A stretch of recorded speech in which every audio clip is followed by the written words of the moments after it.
நீ எந்த தொழில் செஞ்சாலும் ஆரம்பத்துல இருந்து தொடங்கு அப்படின்னு சொல்லுவாங்க. அதனாலயோ என்னமோ தெரியல, சைட்ல கொத்தனாருக்கு ஒரு ஹெல்ப்பரா இந்த இரு சிறுவர்களின் பயணம் தொடர்ந்து இருக்கு. அவங்க வீட்டில் இருக்கக்கூடிய வறுமை காரணமா ஒரு நாளைக்கு 10 ரூபாய் சம்பளத்துக்கு 1998 வண்டலூர்ல உள்ள ஒரு சைட்ல கொத்தனாருக்கு ஹெல்ப்பரா வேலை செஞ்சிருக்காங்க. அங்க அவங்க கூட வேலை பார்த்தவங்க அடுத்து நம்ம கொத்தனார் ஆகணும்னு நினைச்சாங்களே தவிர அந்த சைட்ல நின்ன இன்ஜினியரை அவங்க கவனிக்கல. அந்த 2 சிறுவர்களோட கதை அங்கிருந்து ஒரு பெரிய போராட்டத்தை நோக்கி நகர ஆரம்பிக்குது. ஆரம்பத்துல அவங்களோட எதிர்பார்ப்பு என்னமோ ஒண்ணுதான், ஆனா அதை அடையிறதுக்காக அவங்க நகர்ற பாதை தான் அவங்க நினைச்சதை விட ரொம்ப போட்டியாகவும் ரொம்ப சவாலாகவும் இருந்துச்சு. அவங்க 7th படிக்கும்போது நடந்த ஒரு சில பிரச்சனையால 7th ஃபெயில் ஆகுறாங்க. அவங்கள சுத்தி இருந்தவங்கலாம் இனிமே நீ கூலி வேலைக்கு தான் போக போற அப்படின்னு சொல்றாங்க. வாழ்க்கையை பத்தி தெரியாத ஒரு சின்ன பையனோட தோல்வி அந்த நேரத்துல வாழ்க்கையில உண்மையான வெற்றி எது அப்படின்னு தேட வைக்குது. அந்த சிறுவன் சுத்தி இருந்தவங்க எல்லாம் சொன்னதை மறந்து போகாம கடந்து போறான். தன்னோட வாழ்க்கையில அதை ஒரு பெரிய பாடமா நினைச்சு படிக்க ஆரம்பிக்கிறான். அடுத்த வருஷம் நடந்த தேர்வுல தன்னோட கிளாஸ்ல 2nd ரேங்க் 3rd ரேங்க் அப்படின்னு வாங்குறான். அவனை சுத்தி இருந்த எல்லாரும் உன்னால முடியாதுன்னு சொல்லும் போதுதான் அவனால என்ன முடியும் அப்படின்னு அவனுக்கு தெரிய வந்துச்சு. தனக்கு கிடைச்ச லீவ்ல எல்லாம் கட்டிட வேலை செஞ்சு தன்னோட ஸ்கூல் படிப்பை 2006 அந்த சிறுவன் முடிக்கிறான்.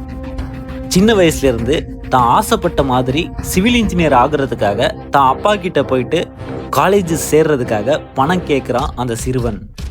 அப்பா அவங்களோட அப்பாவே தாங்கிட்ட பணம் இல்லை, இனிமே நீ படிக்க வேணாம், என்னோட சேர்ந்து வேலை செய்யன்னு சொல்றாங்க. கட்டிட வேலையை நல்லா கத்துக்கிட்ட அந்த சிறுவன் அடுத்ததா அந்த 1 வருஷம் ஃபுல்லா ஒரு கொத்தனாரா கட்டிடத்துல வேலை செய்யறான். ஒரு நாளும் தான் நினைச்சத படிக்க முடியலையேன்னு கவலையோட என்னோட லைஃப் இப்படியே போயிருமோன்னு நினைச்சு வேதனைப்படுறான் அந்த சிறுவன்.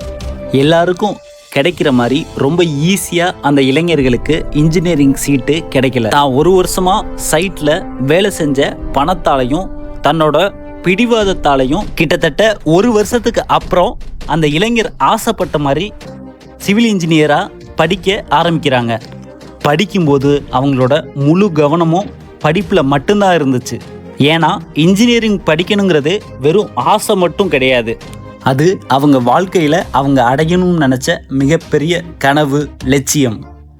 கடைசியாக அவங்க நினச்ச மாதிரி 4 வருஷம் கிட்டத்தட்ட 2011 படித்து முடித்து வெளியில் வர்றாங்க. தன்னோட வாழ்க்கை நிலை எப்படியாவது மாறிருங்கிற நிலைமையில் 2 இளைஞனும் ஒன்றா சேர்ந்து, அதாவது திரு ஜெயக்குமார் அவர்களும் திரு பிரபாகரன் அவர்களும் இணைந்து 10க்கு 10 இருக்கக்கூடிய ஒரு சின்ன கடையை வாடகைக்கு எடுத்து தன்னோட ஆபீஸை ஓபன் பண்றாங்க. அந்த நிறுவனத்திற்கு வீர ராகவர் கட்டுமான நிறுவனம் என்று பெயர் வைக்கிறார்கள்.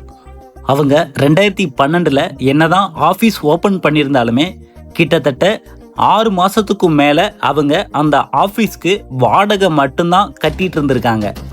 என்னதான் அவங்களுக்கு தெரிஞ்ச தொழிலா இருந்தாலுமே அவங்களால ஒரு ப்ராஜெக்ட் கூட எடுக்க முடியல. காரணம் 2 இளைஞர்களுமே ஒரு 22, 23 வயசுடைய இளைஞர்கள். அவங்களுடைய அந்த ஆஃபீஸ் வண்டலூர்ல தான் முதலா அவங்க ஓபன் பண்ணாங்க. ப்ராஜெக்ட் எதுவும் வராத காரணத்தால் அந்த ஏரியாவில் வீடு எதுவும் வாடகைக்கு இருந்துச்சு அப்படின்னா அதுக்கு கஸ்டமர் பிடிச்சி கொடுக்குறது, லேண்ட் எதுவும் சேலுக்கு இருந்துச்சு அப்படின்னா அதுக்கு கஸ்டமர் பிடிச்சி கொடுக்குறது அப்படின்னு இருந்தாங்க. இருந்தாலுமே ஒரு கழுகு தன்னோட இறைய பொறுமையா தேடுற மாதிரி தன்னோட முதல் வாய்ப்புக்காக ரொம்ப பொறுமையா காத்திருந்துட்டு இருந்தாங்க அந்த 2 இளைஞர்களுமே. கடைசியா அவங்க ஃப்ரெண்ட்ஸ் மூலியமா லேபர் கான்ட்ராக்ட்ல ஒரு சைட் எடுக்கிறாங்க. பர் ஸ்கொயர் ஃபீட் 250க்கு அந்த சைட்டை சைன் பண்றாங்க. அந்த ப்ராஜெக்டை அவங்களுக்கு கிடைச்ச ஒரு வாய்ப்பா நினைச்சு முடிச்சு கொடுத்தாங்க.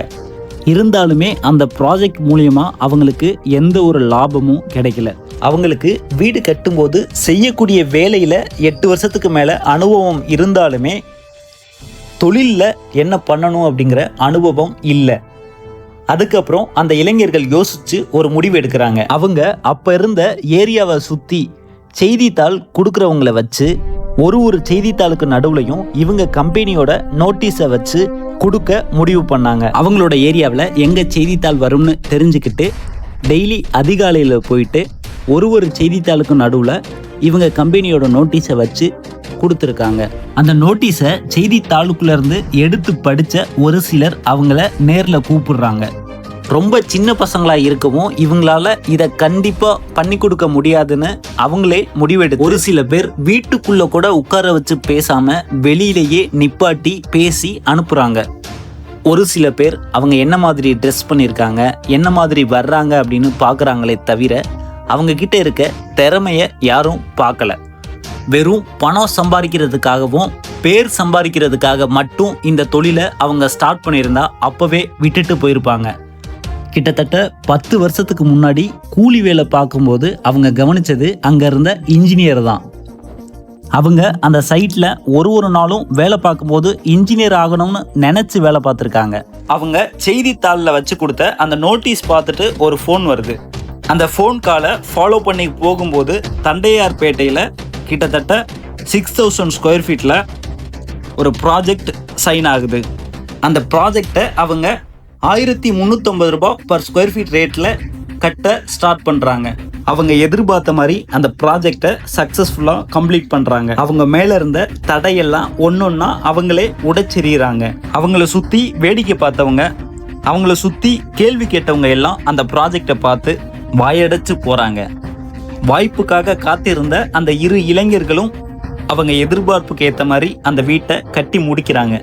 இந்த ப்ராஜெக்டை ஒரு 13 வருஷத்துக்கு முன்னாடி அந்த 2 இளைஞர்களும் கம்ப்ளீட் பண்ணி கொடுக்குறாங்க. இந்த 13 வருஷத்துல கிட்டத்தட்ட 350க்கு மேல ப்ராஜெக்ட் கம்ப்ளீட் பண்ணி கொடுத்துருக்காங்க. இன்ஜினியரிங் படிக்க காசு இல்லாம இருந்தவங்க கிட்ட இப்ப ஒரு 70 இன்ஜினியரிங் ஸ்டூடெண்ட் வேலை செய்யறாங்க. அவங்க மட்டும் நல்லா இருந்தா பத்தாது, அவங்க கிட்ட வேலை செய்யற எல்லாரும் சந்தோஷமா வேலை செய்யணும்னு இந்த ப்ரோக்ராம் அரேஞ்ச் பண்ணி அவங்க எல்லாரையும் சந்தோஷப்படுத்துறதுக்காக கிஃப்ட் எல்லாம் கொடுத்து அவங்க எல்லாரையுமே ரெகக்னைஸ் பண்றாங்க. பல அவமானங்களையும் பல தடைகளையும் தாண்டி 2 இளைஞர்களும் ஒன்றா சேர்ந்து பண்ணின முதல் சைட்டோட கிளைண்டோட ரிவ்யூ வாங்க பார்க்கலாம். ராஜாங்க, இது எங்கள் அம்மா ஜெயந்தி, இது என் மிஸ்ஸஸ் தேஜஸ்ரீ. இந்த பில்டிங் வந்து நாங்கள் 2014 ஏப்ரல் 23 அன்றைக்கி வந்து பூஜை போட்டோம். சித்திரை 10க்கு வீரராகவ கன்ஸ்ட்ரக்ஷன்ஸுக்கு தான் நாங்கள் இதை சைன் பண்ணோம். அதுக்கு முன்னாடி நிறைய பேர் விசாரித்தோம். பட் ஃபைனலி இது வந்து எங்களோட தாய்மாமா ரெக்கமெண்ட் பண்ணார். அவர் ரெக்கமெண்ட் தனசேகர்னு ரெக்கமெண்ட் பண்ணார். இந்த பில்டர் வந்து வண்டலூர். ஆக்சுவலாக சைட் பார்த்திங்கன்னா தண்டையார்பேட்டில் இளையமுதி ஸ்ட்ரீட்டில் இருக்குது. இது டோட்டலி ஒரு 2500 லேண்ட் ஏரியா, பிளாட் ஏரியா. நாங்கள் பிளான் பண்ணது ஒரு 6000 ஸ்கொயர் ஃபீட் பிளான் பண்ணோம். இந்த லோக்காலிட்டியில் எல்லாமே பார்த்திங்கன்னா மேஸ்திரி வச்சு பண்ணுவாங்க. நாங்கள் ஒரு இன்ஜினியர்ஸோடு போகலாம் அந்த ஐடியாவில் இறங்கணும். ஸோ அந்த ஐடியாவில் இறங்கும் போது தான் நாங்கள் வீரராகவன் கன்ஸ்ட்ரக்ஷன்ஸில் பிரபாகர் அண்ட் ஜெயக்குமார் 2 பேரும் அப்போ ரொம்ப ஃப்ரெஷ்ஷான இன்ஜினியர்ஸாக இருந்தாங்க. அவங்கள நாங்கள் அப்ரோச் பண்ணி அவங்க கூட நம்ம நல்லா ஒரு சிங்க் வந்துச்சு. ஏன்னா தே ஆல்சோ ஸோ மச் ரொம்ப எனர்ஜி இருந்தது அவங்கக்கிட்ட. யூகே போயிட்டதுனால என்னால் ஃபுல் அண்ட் ஃபுல் ரிமோட்டில் தான் பேசுறது, ஃபோனில் பேசுறது. அவங்க ஃபோனில் ஃபோட்டோ அனுப்புவாங்க வாட்ஸ்அப்பில். மற்றபடி எங்கள் அம்மா இருந்தாங்க. எங்கள் அம்மாவுக்கு ரொம்ப சப்போர்ட்டிவாக 2 இன்ஜினியர்ஸ் இருந்தாங்க. பிரபாகரும் சரி, ஜெயக்குமாரும் சரி, அவங்க 2 பேருமே ரொம்ப ஹெல்ப்ஃபுல்லாக இருந்தாங்க அம்மாவுக்கு. இந்த மாதிரி எனக்கு வேணும், அந்த மாதிரி வேணும்னு. ஸோ அந்த அவுட்புட்டை அப்படியே எடுத்துருந்தாங்க. எலிவேஷனும் பார்த்தீங்கன்னா அந்த டைமில் தண்டையார்பேட்டில் எங்கள் வீரை பார்த்து எலிவேஷனை நிறைய இந்த ஸ்ட்ரீட்லேயே சரி நிறைய பேர் ரெப்ளிகேட் பண்ணியிருக்காங்க. இதை யார் பண்ணான்னு நிறைய பேர் கேட்டிருக்காங்க, அதை ரெப்ளிகேட் பண்ணியிருக்காங்க. இன்றைக்கி கூட நீங்கள் வந்தீங்கன்னா ஃபஸ்ட்டு எங்கள் பில்டிங் மாதிரி நிறைய பில்டிங் இருக்கும் இந்த ஸ்ட்ரீட்டில். என் பேர் ஜெயந்தி. இந்த பில்டிங்கை கட்டி கொடுத்தது பிரபாகரனும் ஜெயக்குமாரும். அவங்க தான் பண்ணி கொடுத்தாங்க. எங்களுக்கு ரொம்ப நல்லா பண்ணி கொடுத்தாங்க. எந்த தேதியில் ஆரம்பித்தாங்களோ அதே மாதிரி எந்த தேதி நாங்கள் முடிச்சு கொடுக்க சொன்னோமோ கரெக்டாக முடிச்சு கொடுத்துட்டாங்க. நல்லா வந்திருக்கு பில்டிங். எங்களுக்கு ரொம்ப ஹாப்பி. எங்கள் கூட எப்பவுமே கனெக்டடாக தான் இருப்பாங்க. அதுக்கப்புறம் இந்த பில்டிங் கட்டி முடிச்சப்புறம் எங்களுக்கு நிறைய விஷயம் அவங்க பண்ணி கொடுத்துருக்காங்க.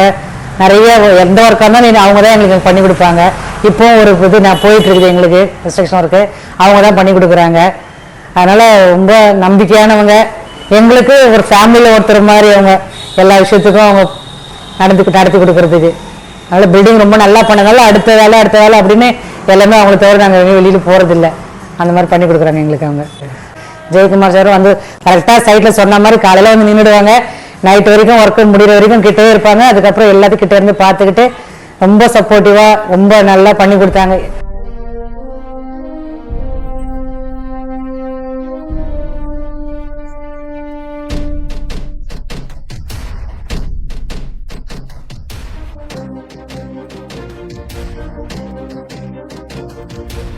வணக்கம்.